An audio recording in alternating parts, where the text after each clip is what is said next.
보면은 아까 판결 이후에는 뭐 엄정하게 처벌해야 된다고 하는데 6,500을 해먹고 징역 10월이면은 650이요 월급이.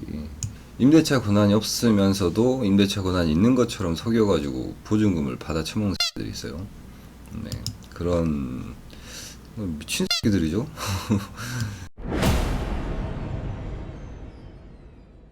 안녕하세요, 빡친 변호사입니다. 오늘도 그 사기 관련해서 한번 판례 한번 봐보려고 하는데요. 네, 이거 한번 봐보려고요. 부동산 사기 중에서 이제 전세 보증금을 해먹는 사기가 있죠. 그 중에서 이제 임대차 권한이 없으면서도 임대차 권한이 있는 것처럼 속여가지고 보증금을 받아 처먹는 새끼들이 있어요. 네, 그런 미친 새끼들이죠. 네, 자기 부동산도 아닌데 이거를 사람을 속여가지고 보증금을 받아먹는 놈들이 있는데 그 판례를 한번 봐볼게요. 우선 통영 창원지방법원 통영지원 판결이고 피고인을 징역 10월에 처한다. 징역 10월 나왔어요. 그럼 이제 사기 수법을 보면은 피해자 D에게 내가 그냥 오피스텔이라고 할게요. 뭐 이 건물 F호에 이 오피스텔의 소유자로부터 부동산 임대차 계약에 관한 권한을 위임받았다.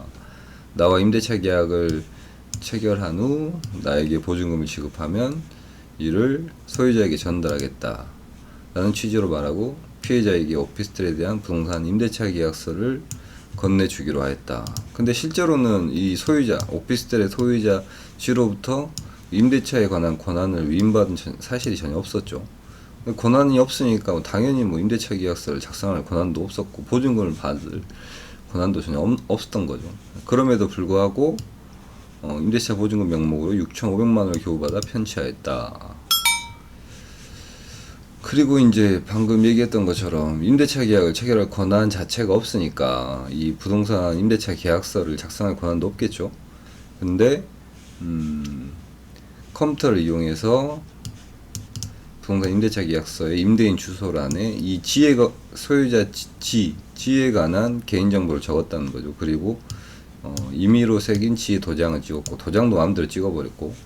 근데 여기 보시면은 임대인의 주소, 주민등록번호, 전화번호, 성명, 그러니까 특히 전화번호랑 주민등록번호를 알고 있었던 걸로 보이는데, 그렇다고 하면은 이 피고인 이 소유자 G랑 아예 생판 모르는 사람은 아니라는 거겠죠. 그랬을 가능성이 크죠. 아예 소유자랑 아무 일면식도 없는 사람이 이렇게 피해자를 속인다는 건 현실적으로 쉽지 않을 테고, 뭐 이제 아마 그 소유자 G라는 사람이랑 아는 사람이었을 가능성이 크죠. 정확한 사실관계는 안 나오니까. 하여간 그렇게 해가지고 G 명의로 부동산 임대차 계약서 한 장을 위조했고, 그 위조한 부동산 임대차 계약서를 그 위조 사실을 모르는 피해자 D에게 마치 진정하게 성립한 문서인 것처럼 건네주어서 행사했다. 그래서 위조사무소 행사까지. 그래서 여기 보면은 뭐 이 양형 기준에 따른 권고형의 범위를 보면은 뭐 이렇게 해서 뭐 징역 1년에서 2년 6개월 공고 영역 및 권고형의 범위가 뭐 양형 기준에 따르면 그 정도 된다는 거예요. 그래서 뭐야?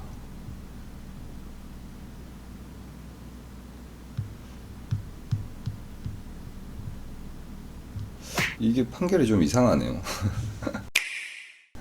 여기 선고형이 결정해가지고 징역 1년이라고 나왔는데 여기 실제로 거기 주문에는 징역 10월이라고 또 나와 있어요.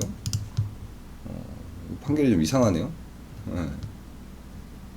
개판이네 아주. 뭐가 맞는 거야 도대체? 징역 1년이면 12개월이란 뜻이고 여기 근데 주문에는 징역 10월에 처한다 그랬으니까 10월로 봐야 될 것 같아요. 주문이란 판결에서 주문이라는 거는 결론에 해당하는 거니까 이 주문에 나와 있는 게 맞겠죠.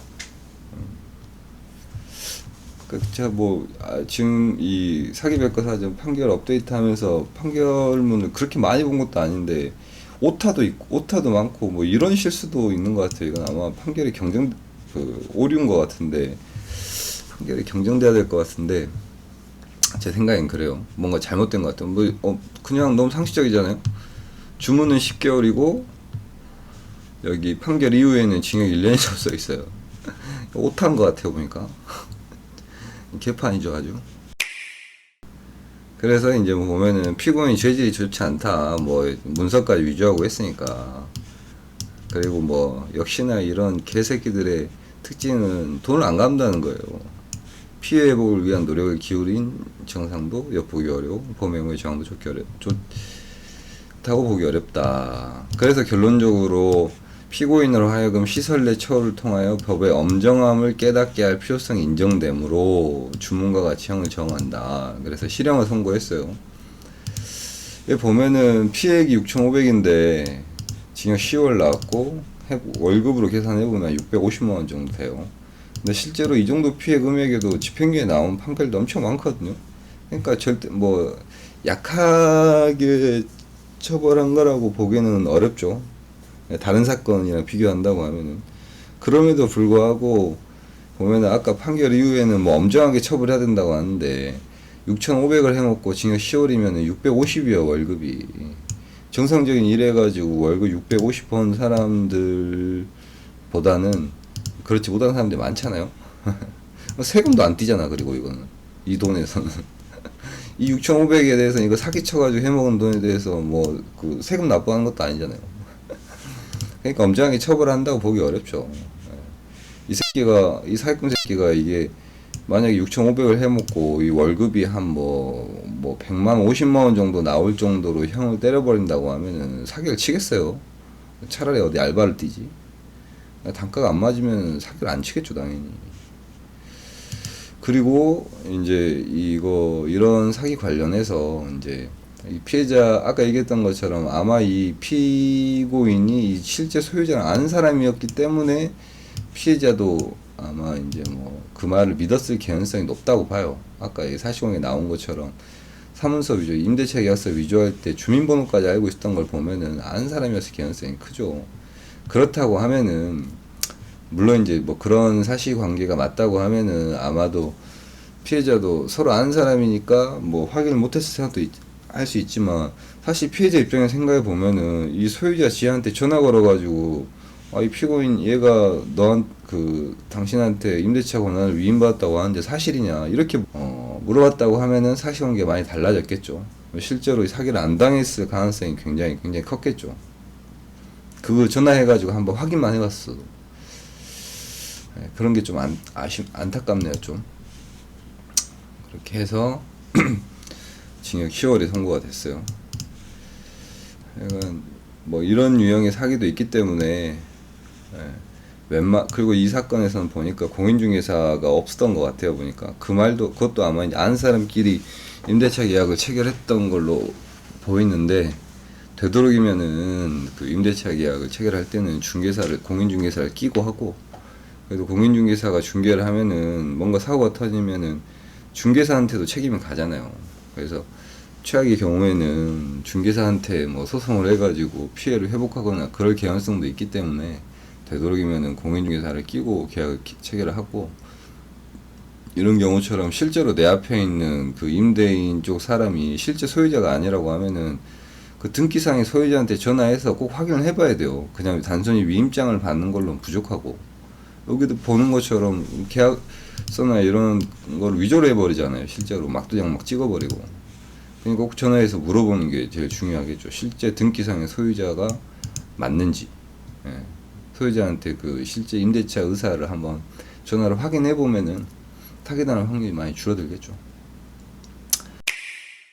하여간 오늘도 봐주셔서 정말 감사하고, 조금이라도 유익했다고 하면은 구독 한번 눌러주시면 감사하겠습니다.